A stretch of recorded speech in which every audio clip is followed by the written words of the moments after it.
RNV Podcast. 8h-10h sur RNV, on va pas s'énerver. Pour la suite de cette matinale, j'ai le plaisir d'être avec une invitée. Elle s'appelle Mouna, elle nous arrive du Grand Saconnet, donc de région genevoise. Et elle est chargée de programme chez Enfants du Monde. Bonjour Mouna. Bonjour Iago, merci de me recevoir. Avec plaisir, merci d'avoir fait le déplacement. Tu es là pour nous parler du 20 novembre, puisque ce sera la journée internationale des droits de l'enfant et qu'il va se passer des choses un petit peu dans le Nord-Vaudois. Exact. Donc pour le 20 novembre, qui est la journée internationale des droits de l'enfant, on a tout un programme de sensibilisation. Et on travaille avec les écoles primaires, mais aussi cette année, c'est la première fois, avec le centre professionnel Nord-Vaudois à Sainte-Croix. C'est déjà des grands enfants. Exactement, c'est des grands enfants qui nous ont fait une réalisation assez géniale parce que ils ont créé un globe virtuel. Super. Ouais. Le globe Un monde plus juste, qui est en fait la réalisation du programme de sensibilisation autour du 20 novembre, c'est un globe où il y a plein de photos d'enfants de plein de pays du monde, donc de Suisse, mais aussi du Burkina, du Bénin, de Bangladesh, Palestine, Haïti, où les enfants se sont représentés quel était le droit le plus important pour eux. Et chaque enfant s'est fait prendre en photo, et c'est cette photo qu'il y a sur le globe. Comment s'est fait cette récolte de photos ? Alors c'est avec les établissements scolaires. Donc D'accord. justement, dans le Nord-Vaudois, il y a plusieurs établissements scolaires autour de Sainte-Croix qui y participent. Il y a Beaume, il y a vraiment différentes villes, villages. Ouais. Et les enseignantes donc, ont d'abord réfléchi avec les enfants sur ce que c'était les droits de l'enfant. Donc nous, on leur fournit du matériel pédagogique. Elles réfléchissent, qu'est-ce que c'est un droit de l'enfant ? Est-ce que ça a toujours été comme ça ? Est-ce que c'est comme ça partout dans le monde ? Qu'est-ce que ça signifie ? Et quel est le droit le plus important pour chaque enfant ? Donc c'est vraiment, chaque enfant réfléchit.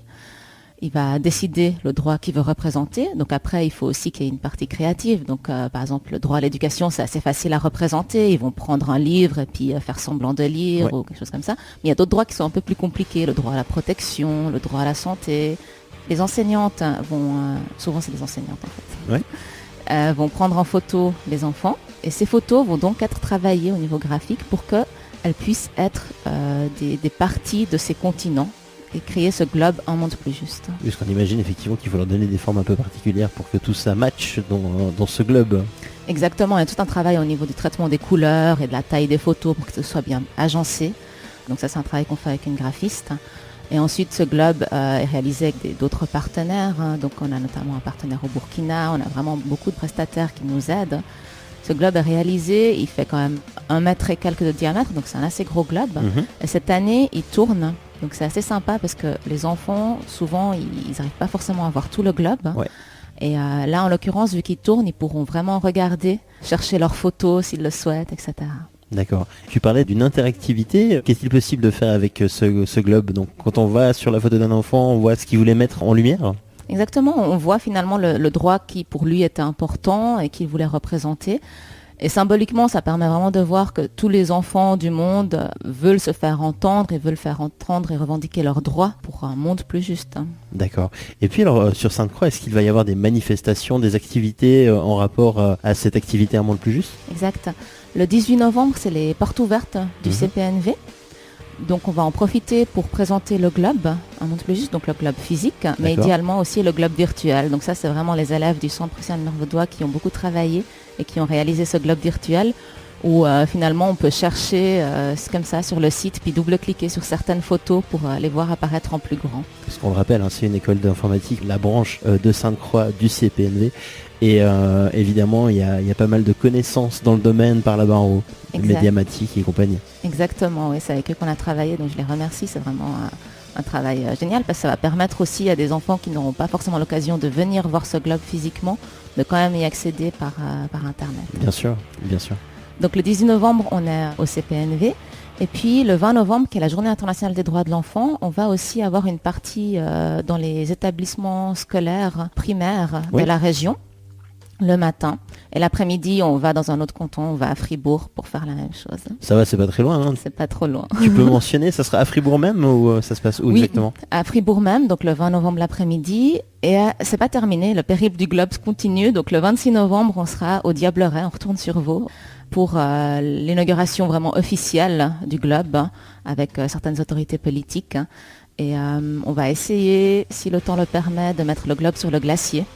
Le glacier 3000. Donc voilà. Ça va être toute une aventure de monter là-haut, j'imagine. Oui, techniquement c'est assez compliqué, donc on est en train de regarder ça, puis ça dépendra vraiment de la météo, donc on croise les doigts.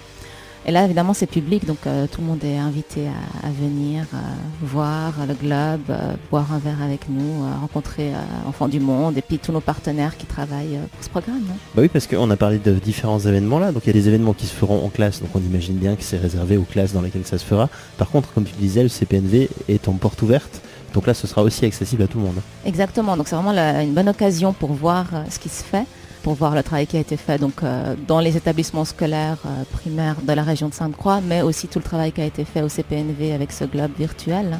C'est aussi l'occasion de voir tout ce qui se fait au CPNV en général, je pense, donc c'est la bonne occasion de venir. En collaboration donc avec Enfants du Monde, tu profites pour nous dire 2 mots sur cette association ? Volontiers.